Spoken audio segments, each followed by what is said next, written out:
The Italians knew that the British were coming after them. They knew it all too well, but the thought of backing down was humiliating. If they went the easy way, the Germans would mock them. The Regia Marina had to prove to the Kriegsmarine that it could handle itself in combat. What the Italian sailors did not know, however, was that the British had read the Italian naval Enigma and were following their every move. Then, at 8:12 a.m. on March 28, 1941, Admiral Angelo Iachino's task force spotted several Royal Navy warships off Cape Matapan in Greece and went after them. Little did the Italians know that they were being lured into a lethal trap.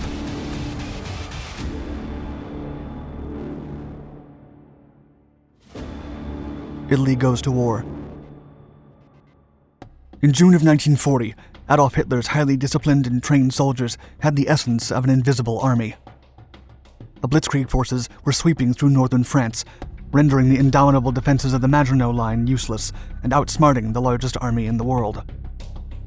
Norway, Belgium, Holland, Luxembourg, and Poland had already faced the Germans, and many more nations would soon follow. Meanwhile, Italian dictator Benito Mussolini was facing several dilemmas. He was a friend of Hitler's, but was still unsure about joining him to engage the Allied forces. Still, Italy had some pending matters to settle with England and France as far back as World War I. Mussolini had to decide between joining Germany to conquer new territories and extend Italy's influence, or to remain neutral and risk a surprise attack from the British that would come sooner or later.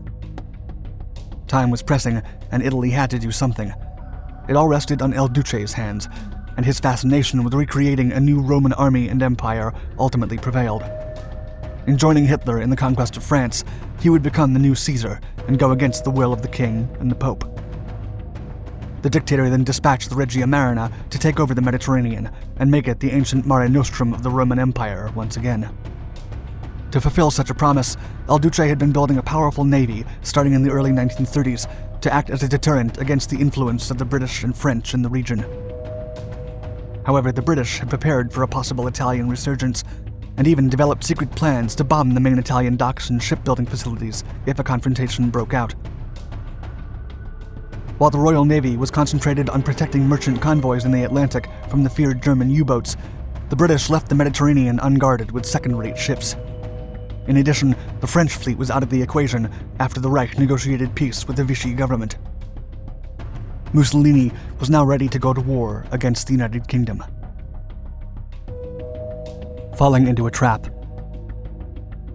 Mussolini got more than he bargained for when he declared war on the United Kingdom and forgot to consult his naval officers about Italy's scarce oil for his Regia Marina. It was a mistake that he would continue to pay for months, as the British would be quick to cut off the Italians from its valuable oil fields in Libya. After some setbacks in Greece and North Africa, Mussolini called Germany for support. The result was the creation of the Africa Corps and the audacious Luftwaffe campaign in Crete. During these critical months, Mussolini also launched Operation Gaudo, a master plan to sweep the Royal Navy from the waters of Crete. Veteran officer Admiral Angelo Iachino was put in charge of the operation, which intended to demonstrate to the world that the Italian Navy was a worthy adversary. On March 26, 1941, the Regia Marina task force set sail for the first time since the highly damaging British attacks on the Italian fleet docket at Taranto. Morale was high among the Italians, but Admiral Iachino remained skeptical. The Luftwaffe had told him that they had sighted 2 British battleships that were severely damaged and easy prey for the Italian sailors. Iachino smelled a trap, but he was not certain. In reality, the allegedly damaged ships were in pristine condition and waiting for them, led by ruthless Admiral Sir Andrew B. Cunningham. Clash at Cape Matapan. Days before the Italian task force set sail, a cryptoanalyst at Bletchley Park cracked the Italian naval Enigma for the first time and intercepted messages from the Italian Navy. The British then realized that the Regia Marina battle fleet ravaging merchant ships comprised 1 battleship, 6 heavy cruisers, 2 light cruisers, and 13 destroyers. Admiral Iachino's flagship was Vittorio Veneto, a Littorio-class battleship and Italy's most powerful vessel. With him were the Alpino, Granatiere, and Bersagliere destroyers from the 13th Flotilla, the Zara, Fiume, and Pola heavy cruisers from the 9th Flotilla, and the Luigi di Savoia Duca degli Abruzzi and Giuseppe Garibaldi light cruisers from the 16th. Although the Italian fleet was ready to wreak havoc in the Mediterranean, it lacked air support and, more importantly, radar. This made it highly vulnerable against a surprise attack or an air assault from an aircraft carrier. One day before the Italians set sail, Admiral Cunningham secretly got aboard his flagship, HMS Warspite, and began gathering his force to hunt down the Italians. His Mediterranean fleet consisted of the aircraft carrier HMS Formidable, 3 battleships, 3 light cruisers, and 17 destroyers. The Italians would be somewhat outnumbered and already at a disadvantage without air support. On March 27th, Vice Admiral Pridham Whipple set sail from the south of Crete to meet with Cunningham's force and prepare for the attack against the Italians. Meanwhile, Iachino's force steamed around the same area, hoping to catch any British merchant ship. Unfortunately for the Italians, no Axis aircraft made further reconnaissance flights over Alexandria to let them know that the British had just left the harbor to meet them at sea.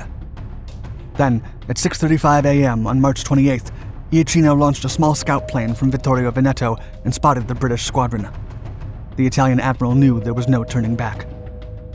If the British were there, it was because they knew the Italians' location. Still, the Italian task force decided to engage and avenge the disaster at Taranto while showing the Germans their will to fight. The air attacks begin. At 7:55 a.m., Trento encountered Admiral Pridham Whipple's force south of the Greek island of Gavdos. Iachino then opened fire at 8:15 a.m. and went after them. After failing to catch up with the British and firing over 400 rounds that caused little damage to the enemy, the Italians broke the chase and regrouped. Meanwhile, the 7th Cruiser Squadron turned back and started to follow them. The colossal Vittorio Veneto waited for them to get within shooting range and fire at them. Veneto then fired over 90 accurate shots with an excessive dispersal of her salvos, resulting in light damage. When the rest of the British ships arrived at the scene with Cunningham, he immediately ordered an air attack. Fairey Albacore torpedo bombers left HMS Formidable at 9:38 a.m. and went directly for Veneto. Although the attack failed, the maneuvering broke off the Italian formation.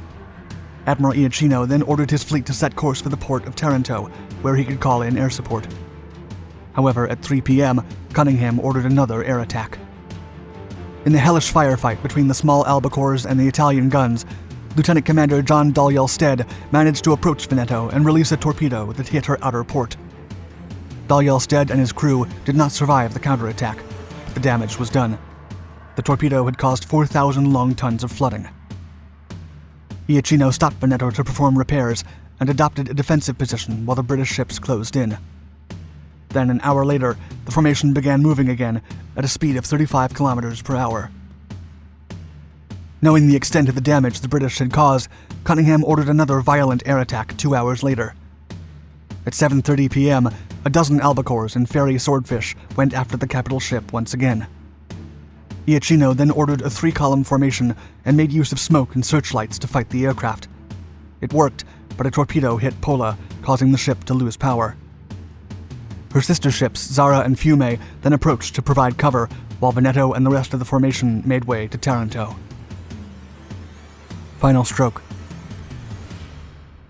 At 10 p.m., the British task force spotted Fiume, Zara, and Pola in the middle of the darkness. As the Italians lacked radar, they could only detect enemy ships visually.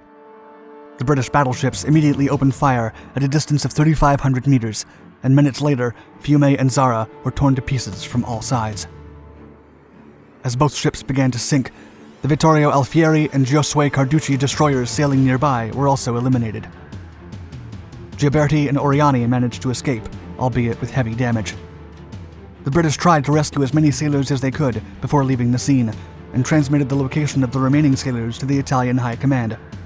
Ultimately, they managed to save 1,020 survivors. The total Italian casualties amounted to over 2,300 sailors, most of them from Zara and Fiume.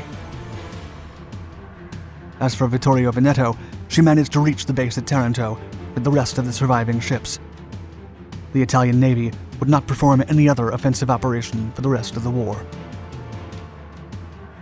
Thank you for watching our video. Please like and subscribe to our Dark Documentaries channels to find more exciting historical content.